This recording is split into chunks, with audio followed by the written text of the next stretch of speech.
Haitian ambassador is advocating for his country's full membership in the African Union. What are the key points of this argument? Okay. According to Masmi Saba, the ambassador argues that geography should not prevent Haiti from becoming a full member. He dreams of Haiti becoming the 55th state, viewing it as a restoration of truth and reclaiming unity rather than mere symbolism. He points to historical ties and shared heritage as justification. The article mentions Haiti's historical significance. Could you elaborate on that? Certainly. Haiti was the first Black-led nation to gain independence from colonial rule in 1804. The ambassador emphasizes that the people of Haiti did not voluntarily leave Africa, they were forcibly taken.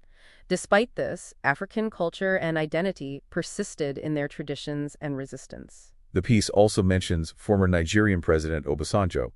What role does he play in this discussion? The ambassador highlights Obasanjo's support for a greater role for Haiti within the African Union. Obasanjo views Haiti's inclusion as part of a broader global Africa enlightenment, signifying a remembering and restoration of African unity.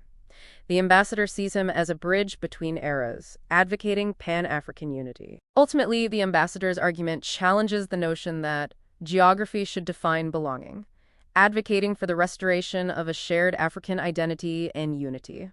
Thank you for shedding light on this perspective.